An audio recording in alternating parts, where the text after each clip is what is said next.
You're listening to audio from the Decidedly podcast. For more information, find us on Instagram at Decidedly Podcast.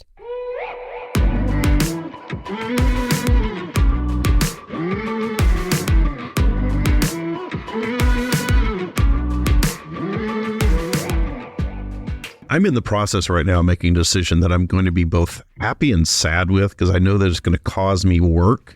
It's going to be a pain in my butt, but I'm looking at changing banks. No, that is a pain. Oh, because they get their claws in you, and everything is tied to and all my vendors and all my bills and everything. All your auto pays. All my auto pays. I've got like 9 different accounts at this bank, and they just tick me off because they're just dumb. You know what I have picked up on what you said? What's that? Is that you said you're looking at it. I'm in the process of deciding, because the pain of changing is holding me there, but I know I should just change anyway, but it's just... So you're in the valley of indecision. I am in the valley of indecision, and I'm trying to decide. But look, I'll tell you what caused me to do this. Hold on. You're trying to decide. I'm right. This just came up yesterday. You're deciding. I am deciding. You can't try to decide. You can either decide or not. You can either stay at the bank or you can move. You're so annoying. There's only 2 options there. All right. Okay, so you're deciding. What would you need to know? I'm going to move. I decided just now. I'm going to move. All right. There you go. Yeah, I'm going to go. I'm leaving the bank. I don't say the name of the bank, but it kind of rhymes with base. But it looks at... I had this small little checking account. It's like $2,000 account. And they start dinging me $15 a month, which is not a lot, but it's like 9% of the account over time. Yeah. And they weren't supposed to. And so they just kind of sneaked in one night and started taking the money, I almost said stealing the money, but they started charging me on this account. So I called the lady, and she's like, "Oh, I can refund the money for the past 9 months. We weren't supposed to take that out, and thank you for noticing, sir." Yeah. Okay. And I said, "Well, what I'm really interested in you doing is fixing it so it doesn't happen, right? I understand you can replace the money." She goes, "Oh, I don't have the authority to fix it, but let me have you call Sarah." Mm-hmm. Like, I don't want to talk to Sarah. Just fix it. She calls back 5 minutes later. She goes, "Hey, I talked to Sarah, who found a solution. Just keep in this massive amount of money. She's like, just keep like $100,000 in all these accounts, and we won't charge you." I'm like, "That's your solution? That I have to keep this $100,000 in the account?" I said, "Do better." So she gets off the phone. Sarah now calls. Sarah goes, "Okay, well, what we can do is we'll link it to this other account, and it has a minimum of $35,000. Like, why didn't this first lady tell me that? Yeah, that would have solved your problem. Now I'm thinking they're trying to upsell me on stupid, they're like platinum secret level service or whatever, that they always try and do to you. Anyway, I'm out. I'm going to make a change. There you go. I'm glad I was. They got a bad system. I'm glad I was able to help you decide that. Oh, you did, because you just ride my butt about it. Well, you could sit around and complain and try to decide, or you could pick yes or no. You want to tolerate it or not. All right, I did. You decided. I did. And so now the next step is what? Action. Yeah. There you go. Well, speaking of taking action and finances, our guest today knows about both of those. Nick Sonnenberg is an entrepreneur, Wall Street Journal bestselling author. He's a columnist and a guest lecturer at Columbia University. Before founding his current company, Leverage, he spent 8 years working as a high-frequency trader on Wall Street, where he developed a love for and an obsession with efficiency. The CPR Business Efficiency Framework is the culmination of Nick's unique perspective on the value of time, efficiency, and automation that he's developed over nearly a decade of working with teams of all sizes across all industries. It consistently results in greater output, less stress, happier employees, and the potential to gain an extra full day per week in productivity per person simply by using the right tools in the right way and at the right time. So he does a deep dive into all this in the book, and we talk about the book, Come Up for Air, how teams can leverage systems and tools to stop drowning in work. Not only did we talk about the book with Nick, we talked about how to create more time in your business, how to determine the best ways to contact your team with questions, how to create efficiency in your email inbox, how to get that thing to zero, and how to find small ways to run a more efficient business. Nick has a lot of knowledge. He is extraordinarily efficient. Our time talking with him was efficient. It's even a little bit shorter than normal. Stick around, listen a little bit, laugh a little bit, learn a lot a bit. I'm Sanger Smith. As always, I'm with my dad, Shawn Smith, and this is Decidedly.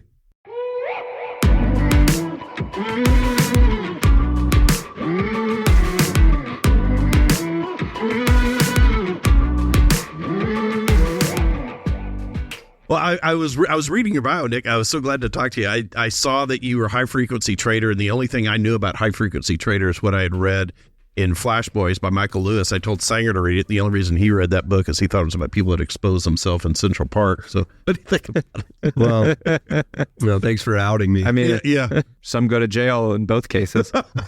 Criminal either way, I guess. How long were you doing the high-frequency trading? 8 years. I remember reading in that book about the amount of money they spent putting in high fiber lines just to catch the millisecond ahead of somebody else. Was that your experience that just the speed of that was so important? Yeah, and like you're almost forced to do it because if all the competitors are doing it, you have no shot. I left in 2014, and yeah, we were investing millions of dollars in new technologies to shave a millisecond. You know, back then we were having conversations with microwave technology companies, and we were, asking them show us where the towers were going to be so we could really understand if it was a straight shot from Chicago to New York, and, taking into account curvature of Earth. And yeah, it gets pretty crazy. Every microsecond, every nanosecond counts. So some of the algorithms you want to code directly on the microchip. How are you getting the information to make the bet on the speed of it? And it sounds like if everybody sort of knows what's going on, it's all about the speed. Is everybody feeding from the same database? Well, everyone has access to, if you pay for it, you'll have access. Yeah. The best people start thinking about alternative data sources that maybe you wouldn't necessarily think about. So high frequency trading is different than other types of trading. It's purely quantitative. The type of trading I was doing was index arbitrage. So I was market making futures, index futures like the S&P 500 or the Dow Jones or the NASDAQ.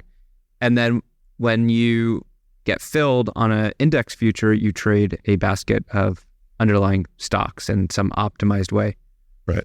Now, there's a whole bunch of different types of trading. Maybe you're doing a bit longer term trading, and an alternative data source might be that you're trying to get satellite images of ships going in and out of ports or cars going in and out of Walmart parking lots. And that might be a leading indicator for the stock price, for example.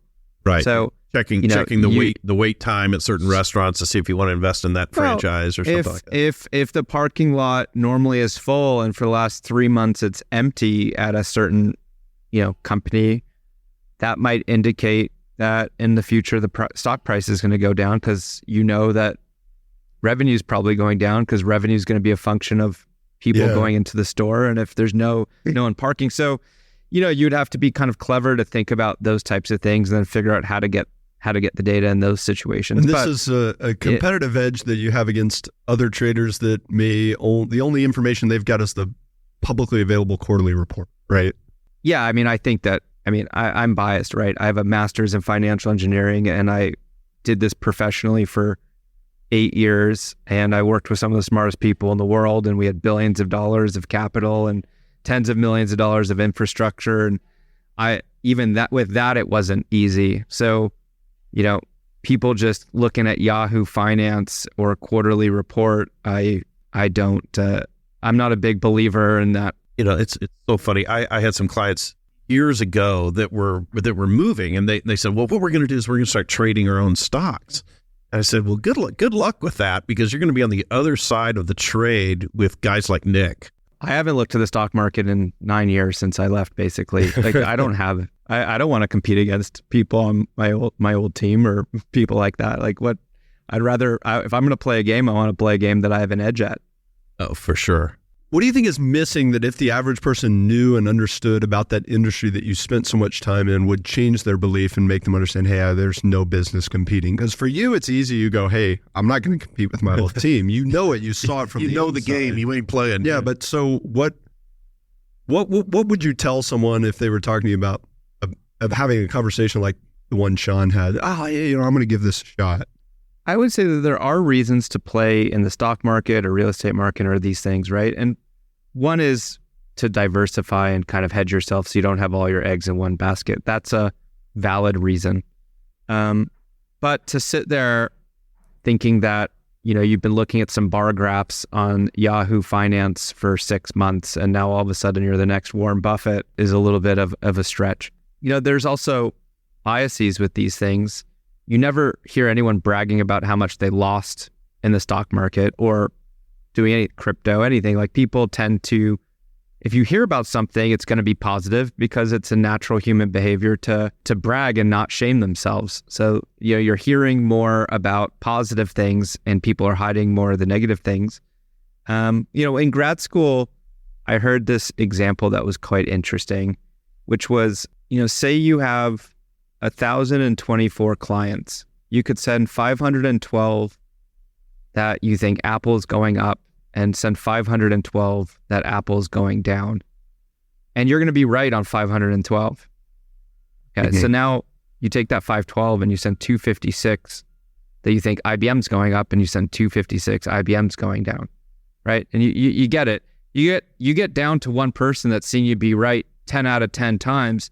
They're going to be like, holy crap, I got to trust this guy, money you Nick. ask Like, for. he's Yeah. yeah. So, and like if you look at a newspaper or a graph and you start thinking, oh, I can really understand the trends of this stuff, go and cover it with your hand and then say, okay, well, what do you think the next thing is?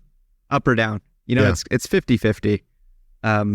Unless you really have unless you have inside information, which is illegal, obviously, or you have a really robust infrastructure, you really are thinking about things that no one else is really thinking about, then it's worthwhile to really start thinking, hey, I can do this professionally. Otherwise, I think people should just be looking at it as a way to diversify. Sure. What's interesting about the splitting the group up and half the people get A, half the people get B, and then keep repeating the process till you get a really loyal small group of people that'll do whatever you say. I'm noticing that on sports gambling. There's a lot of guys on social media that are talking big about sports, and on the surface, it looks like they're just providing fun content on who they think is going to win the game this weekend. You dig in a little bit deeper, and they've got paywalls and content behind those paywalls for my rock solid picks. These are my lock picks. This is who I think you should bet on. They don't come out and advertise that they're selling this betting advice, but if you follow them, you'll start to get the betting advice. And then I've started to notice that there are guys on the page in the comments, and they're basically, shouting into the abyss, hey, so-and-so's a fraud. He told us in the private group to bet on Michigan, and now he's over here saying, see, I told you Michigan wasn't going to win. So they're doing exactly he's what playing you both said. sides. Yeah. There are lots of people right now in sports gambling doing that. People. Yes. All these things are really hard. They only, like at a casino, the one that wins is the casino. After you pay, if you have a 50-50 chance of winning, and then you have transaction fees and broker fees and other things, you start going down to 49.5% or whatever the percentage is you're paying in fees, and the law of large numbers, right? You play a game that you have a 49.5% chance of winning, you're going to lose money. You might get lucky here and there, and you might hear about it. Yeah, if you play long enough, you're guaranteed to lose. Right. You don't get lucky at roulette.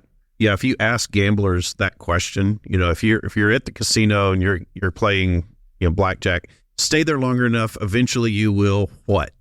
And a lot of the people who had gambling problems said, win. The real answer is you're going to lose everything, eventually. Tell me a little bit about the business that you'd had, because I was reading in your book about how that kind of shook you a little bit and started you thinking about efficiency and systems, and when your partner left. Yeah, well, look, as a high frequency trader, it trains you to look at things through a certain lens. For one, it makes you appreciate the value of time, because every microsecond literally can mean millions. It makes you celebrate small wins and really be looking at things through a microscope, which is turns out to be a pretty useful, powerful skill when it comes to business and looking at processes and being able to dissect a process and into, the sum of various steps and be looking at how do I optimize one of 100 steps, and an appreciation for automation because everything was automated. So and risk. As a high frequency trader, you're thinking about risk in ways that a normal person isn't thinking about risk at any point in time. So when I approach business problems, I'm thinking about, I try to run my business like a hedge fund manager. And I think every CEO is a hedge fund manager to a certain respect. Every CEO has time, energy, attention, money, resources available to him or her that you have to allocate in some optimal way to maximize profit of your business. It's the same thing with running a portfolio. I've got computer systems and money and a team, and how do we put all these resources together to make more money? So it's the same thing in business. With my business partner, when I left high frequency trading, I was running an app that I developed in the productivity space. And on the side, I had this idea for a freelancer marketplace, and I launched it.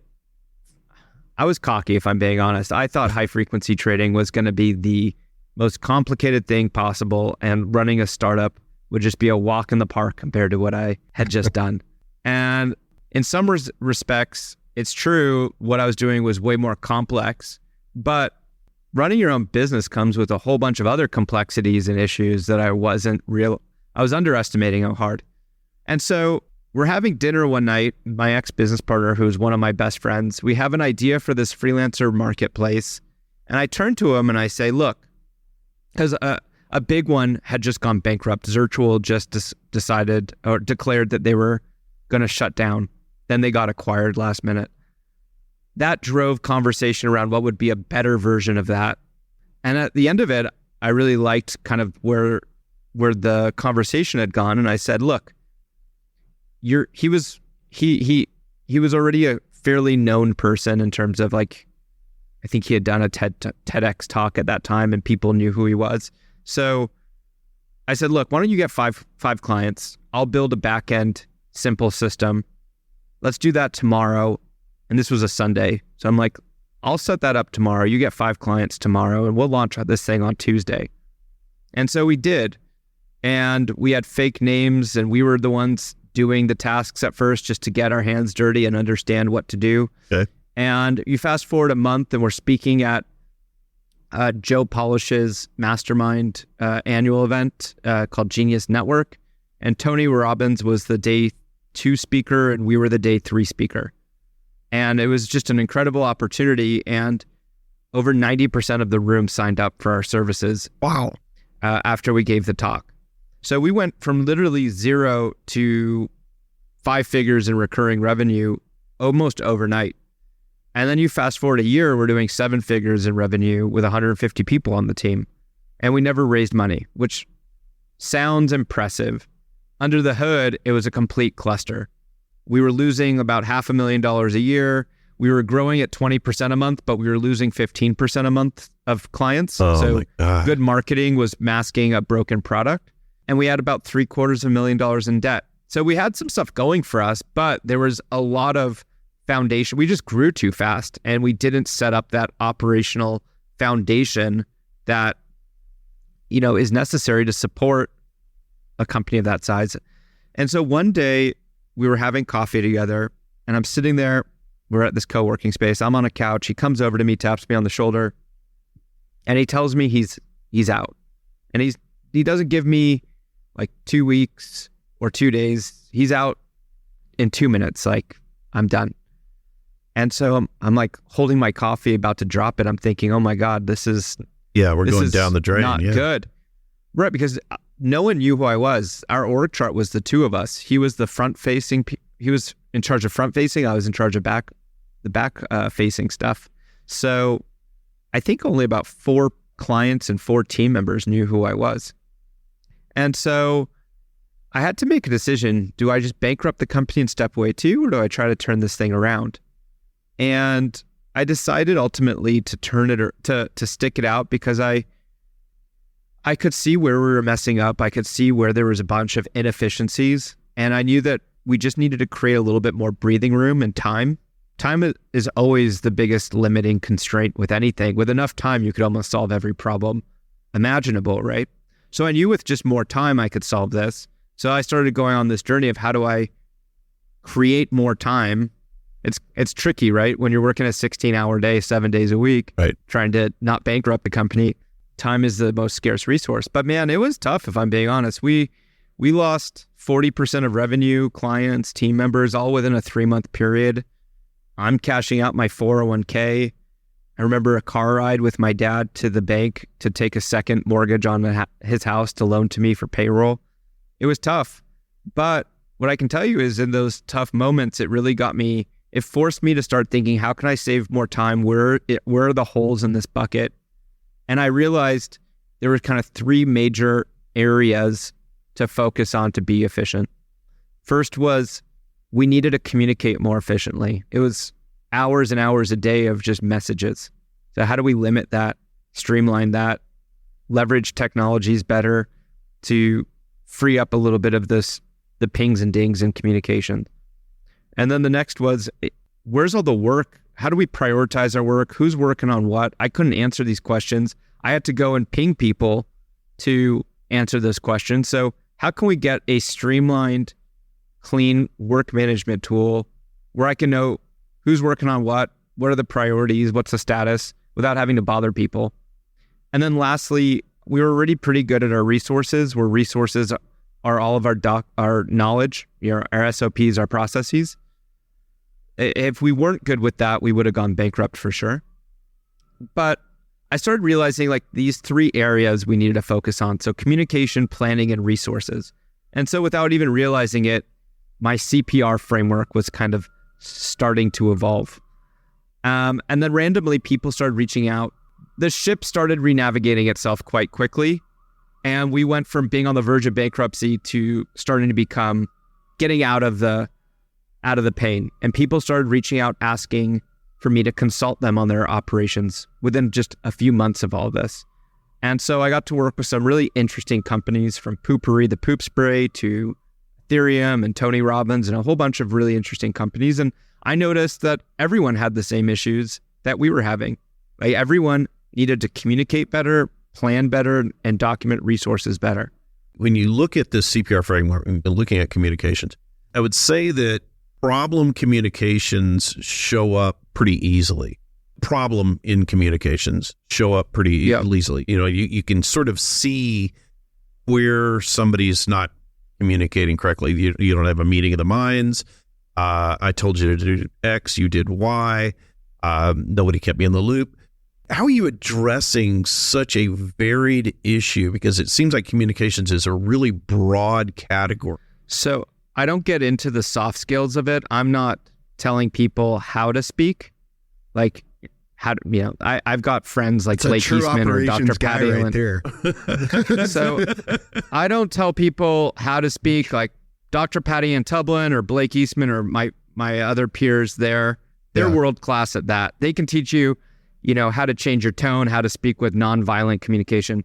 I am just here to tell you where different elements of work should be. So, if you ask me to edit this podcast, where should that go? Should you text me that? Should you email me that? Should it be in a Slack message? Should it be in a direct message or a channel? Should it be in a project in Asana or Monday or one of those tools?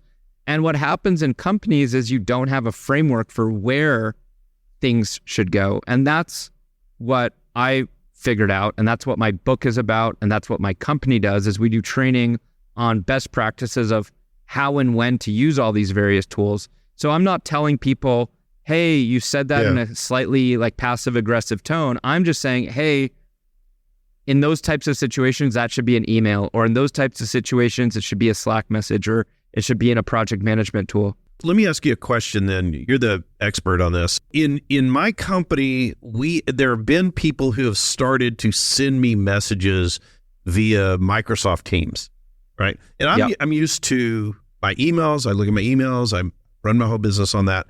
But I'm not seeing them. And so I've just had to go back around. Everybody else loves it. They're teamsing each other all the time.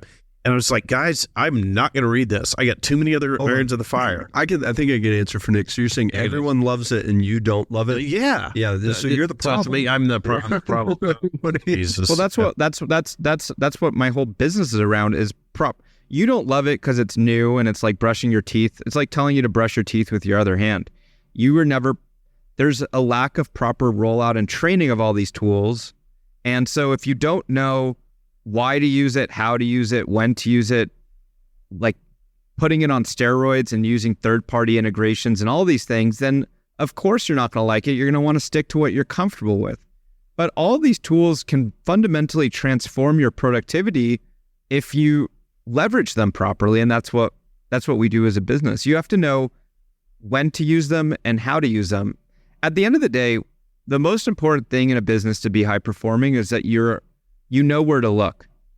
Like going on this scavenger hunt, did Shawn text me, or was that in an email, or was that in a Microsoft Teams message, or was that in SharePoint?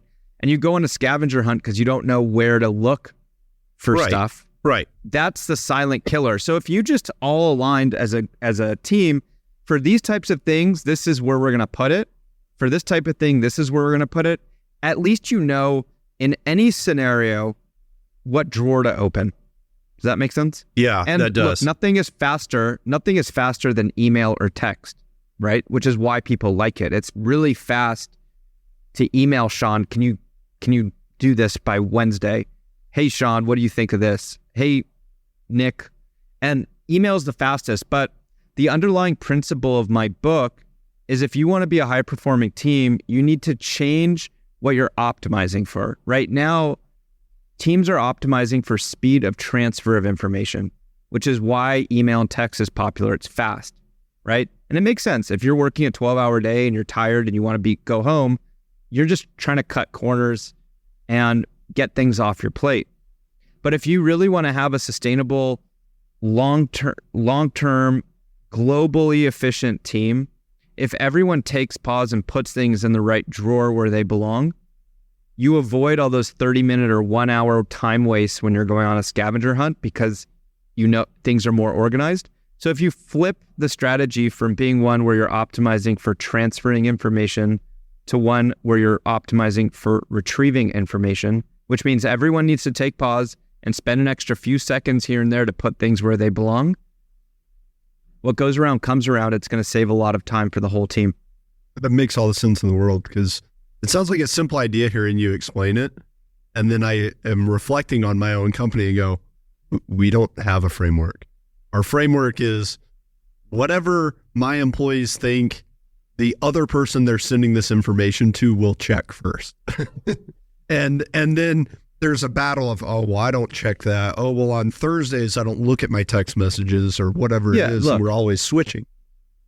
Work is hard enough, stressful enough to also have to keep track that Patrick prefers text, but Molly likes email. But on Thursdays, Shawn wants a phone call. That's just like too much. Like you can't run a company off of managing every person has their own individual preferences. And that just adds a whole other layer of extra work. That shouldn't happen. You need a framework that people just buy into and agree. And whether you like it or not, you stick with that framework and it's going to save significant time across the entire team. This kind of bleeds into personal life a little bit, right? There are some maybe accepted unspoken rules about how we ought to communicate with each other. And there's some generational differences, right? I'm not going to DM my grandma on Instagram to an lunch this weekend. She probably wouldn't see it. Yeah. But it reminded me of this guy that I know in an organization we're both a part of. And he braggingly shared with the room one day, don't ever call me. If you call me and I don't answer, don't leave me a voicemail. I'm not listening to that voicemail. And if you do call him and he doesn't answer, his voicemail says, I'm not going to listen to your voicemail. Okay. And he becomes someone that I just don't interact with because I'm like, wait, you're dictating to me? Like I have to communicate with you on your terms and your terms only? Like, I don't know. There's some pretentious, there. I don't like it. It just rubbed you the wrong way. It's like, well, fine. I'll solve that. I'll never leave you a voicemail because I'll never call you. But how has it impacted your own, like, do you adopt any best practices for personal life and how to communicate and put things in the right channels? Well, I try to stick with text message for personal and not mixing that with business. I have similar principles of things, like I believe in asynchronous communication. In the case that you were mentioning about the voicemail, I would just send an audio message to the person over text and then let them call you back or audio message you back. But yeah, look, time is time. And for me, whether I can save a second in my personal life or a second in my business life, it's all coming from the same bucket. And so I'm looking for opportunities in any facet of life, whether it's personal or professional. What do you think was the biggest time saver as far as a single decision that you made? I think learning how to use email, it's the most popular thing that we train teams with at Leverage. Knowing how to use email is probably the quickest magic trick, magic pill, whatever you want to call it, that you can do.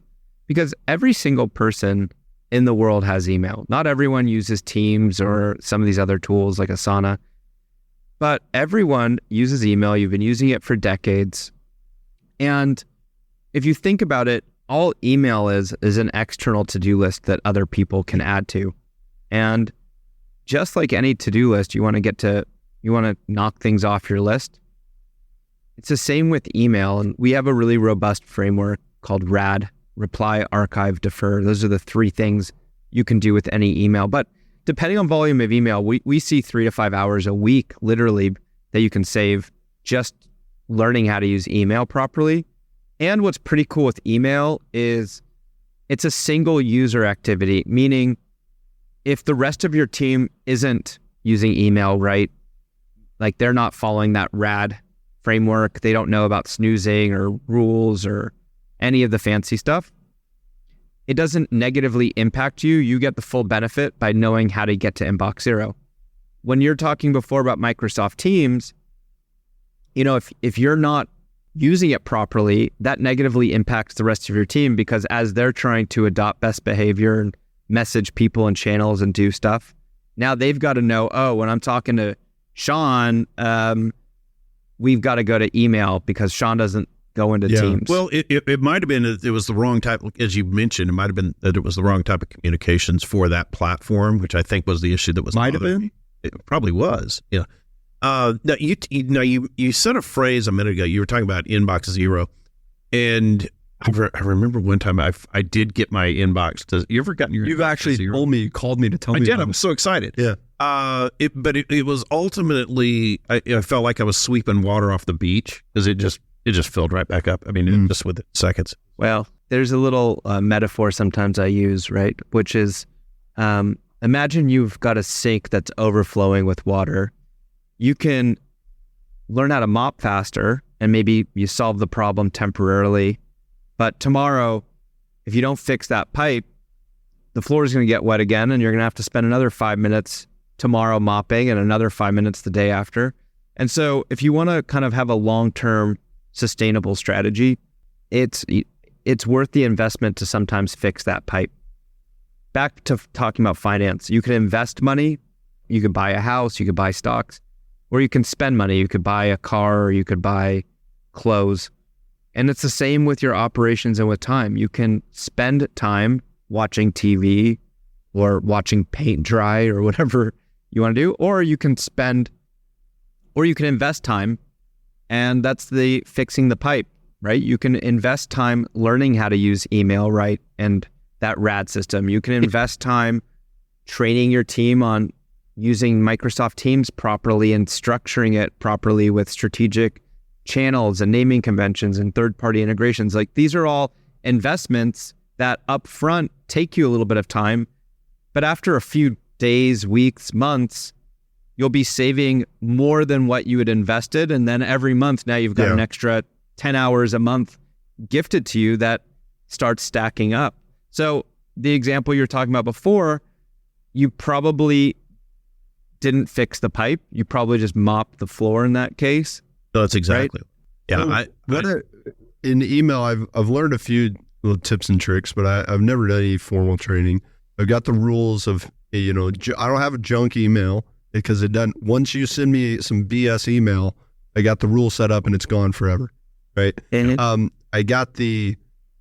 I've started using keyboard shortcuts, which seem like they don't save me that much time, but I don't ever have to use the mouse when I'm in my email and boom, boom, boom, boom, boom, just replying. Keyboard shortcuts can actually, it's one of these invisible things that don't dismiss the keyboard shortcuts. That's one of those things, back what I was saying before, high frequency trading taught me how to look at things in a microscopic way and celebrate small wins. You might find 1,000 micro wins like keyboard shortcuts. And when you start stacking it up, it starts to add up. But how big is your team? My team is smaller than Shawn. Shawn's got about 20 people. We've got 4 right now.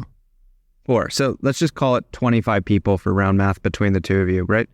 And let's use your example of the shortcut. Say it saves you 2 seconds per email. Instead of moving the mouse to archive, you can hit the letter E. How many emails do you think you get a day? Say 150. All right, let's round it down to 120 for easy math, right? And for easy math, let's just say it's 1 second instead of 2 seconds to move the mouse, but it's probably closer to 2, okay? So let's just say that saves you 2 minutes per day. And it's probably more because we're being conservative.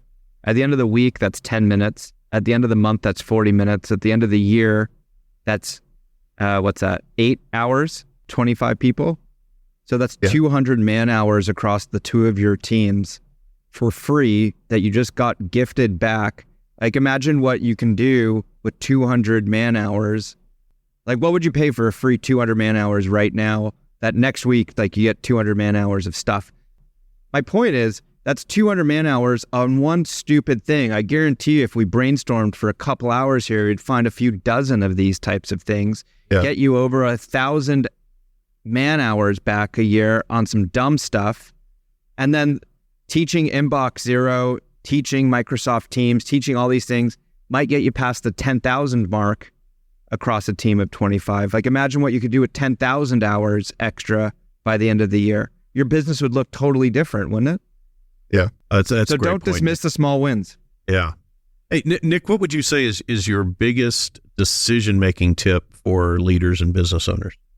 I guess it matters what type of decision we're making, but in general, I think about, best result, worst result. I try to think about impact over short-term and long-term. When I quit high-frequency trading, that took a lot of decision-making. I had a great job. I was making a lot of money. I was well-respected. I had security. It's a hard thing to leave. So to make a decision to go and take the leap of faith and do something risky, the things that I thought about was, well, what's my maximum downside? Well, worst case, I could probably get another job or, do something similar somewhere else. And then also, what's the opportunity cost? High-frequency trading was becoming a harder and harder industry to be in. Every PhD in math and computer science was entering the space.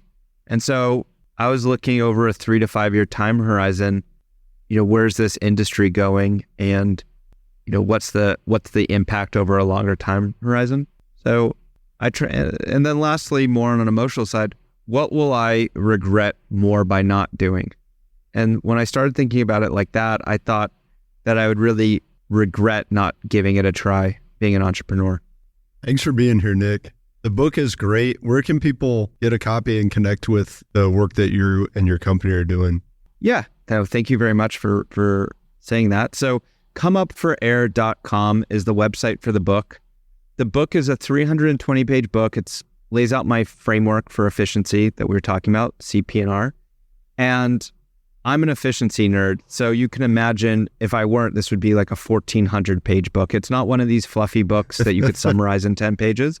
HarperCollins did not want me going one page over 320. So we set up this URL, comeupforair.com, where we put a lot of bonus materials. So you'll find as you read the book, we reference this website often. And we say, okay, if you want the cheat sheet, the playbook, the blueprint, the PDF for this, or this, you can download it at Come Up for Air. So we put probably another 100 pages worth of content up on that site. And then if you need additional help getting trained in any of these tools and the CPR framework, my company getleverage.com does all the training associated with the material of the book. Thanks again, man. Really appreciated having you on. Hey, Nick, it was great to talk to you. Yeah, thanks for having me.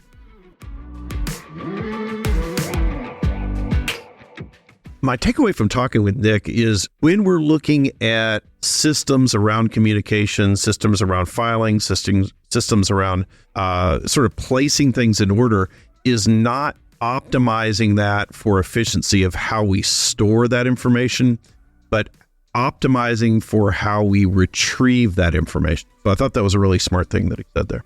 My biggest takeaway was his comment that he tries to look microscopic, and he learned that from the high frequency trading career. So if we can save 1 second in a task and we repeat that task 100 times, over a week, it's 1,000, and over a month, it's 2,000, over and over and over, and we multiply it out. 1 second is absolutely worth spending an hour to figure out how to save. You just made a great decision to listen to this episode of Decidedly. Make another great decision and leave us a 5-star review wherever you listen to podcasts. We appreciate your support. It helps others find our community and defeat bad decision-making in their own lives.